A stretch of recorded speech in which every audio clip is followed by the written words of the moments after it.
சூப்பரான செய்தி நம்ம செய்தி. ஐஸ் பழைஸ் கப்பைஸ் குச்சாய்ஸ். அண்ணாச்சி, முன்னாடிலாம் பாருங்க, இந்த கிராமத்து பக்கம் வயக்காட்டு ஓரமாக நம்ம வியாபாரம் பண்ணும் பொழுது அங்கே மரம்லாம் இருக்கும். அந்த மரத்தில் இந்த புடவையில் உய்யால் கட்டி குழந்தைங்களாம் படுத்துட்டு இருக்கோம். அப்போ அம்மாலாம் தாலாட்டு பாடுவாங்க பாருங்க. அடடா! ஆனால் அங்கே பாருங்க, வேலை செய்ய போகிறவங்க குழந்தைங்க அங்கே கூட்டு போயிடுவாங்க. அப்போ குழந்தை அழும்போது குழந்தையும் ஒழுங்காக பார்த்துக்க முடியாது, வேலையும் ஒழுங்காக பார்க்க முடியாது. இதுக்கெல்லாம் ஏதாச்சும் ஒரு முடிவு பண்ணமேன்னு சொல்லிட்டு அப்போ முதல்வராக இருந்தார்ல நம்ம எம்ஜிஆர் ஐயா, அவர் இந்த பால்வாடி திட்டத்தை கொண்டு வந்தார். அங்கே பாருங்க, இந்த வேலைக்கு போகிறாங்கள பெற்றவங்க, அவங்க அந்த பால்வாடியில் கொண்டு போய் குழந்தைங்கள விட்டுருவாங்க. அங்கே இருக்கிற ஆயம்மா குழந்தைங்களுக்கு சாப்பாடு கொடுத்து, அங்கே விளையாட்டு பொருள்லாம் இருக்கும், அங்கே குழந்தைங்க நல்லா விளையாட்டு, மத்தியானமானால் தூங்க வச்சுருவாங்க. இந்த வேலைக்கு போகிற பெற்றவங்க சாயங்காலம் கூட்டிகிட்டு போயிடுவாங்க. அப்போ சந்தோஷமாக இருந்தாங்க. இந்த அளவுக்கு நல்லா போயிருந்த பால்வாடி திட்டம் இருக்குல்ல, அதுக்கு ஒரு வேட்டு வச்சுருக்காங்க.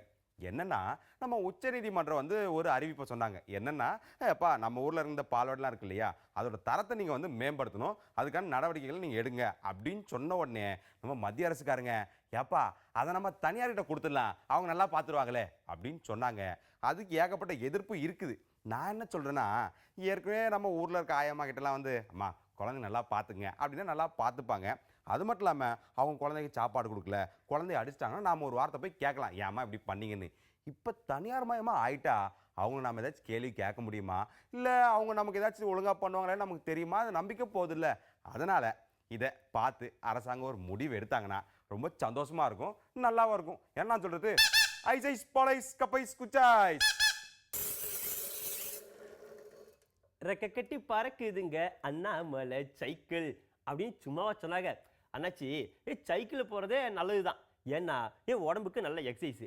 அது மட்டுமா டீசல் போட வேண்டியதில்லை, பெட்ரோல் போட வேண்டியதில்லை. இது எல்லாத்துக்கும் மேலே பாருங்க, சுற்றுப்புறத்துக்கு எந்த மாசுபாடும் கிடையாது. ஆனால் பாருங்க, நம்ம ஊரில் சைக்கிளில் போனால் கேவலமாக பார்ப்பாங்க. ஆனால் காரில் போகிறவங்க பாருங்க, காரில் பந்தாவை போய்கிட்டு காலையில் உடம்பு குறைக்கிறதுக்காக இந்த ஜாக்கிங் போகிறேன் வாக்கிங் போகிறேன்னு லொங்குன்னு ஓடுவாங்க. ஆனாலும் ஃபாரினில் பாருங்க, இந்த சைக்கிளில் போகிறவங்களுக்கு நல்ல மதிப்பு, அவளுக்கும் தனி ரோடு இருக்குது, அவளுக்கும் தனி சலுகையெல்லாம் இருக்குது.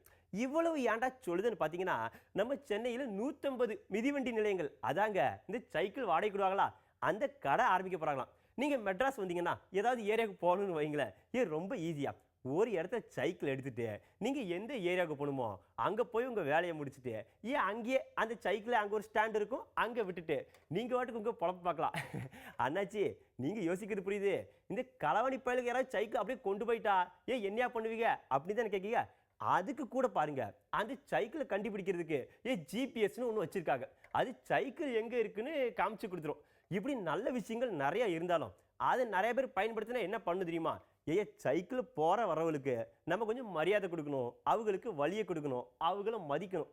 இதை மட்டும் செஞ்சாலே போதும். இதை நிறைய பேர் பயன்படுத்துவாங்க. என்னையா நான் சொல்கிறது?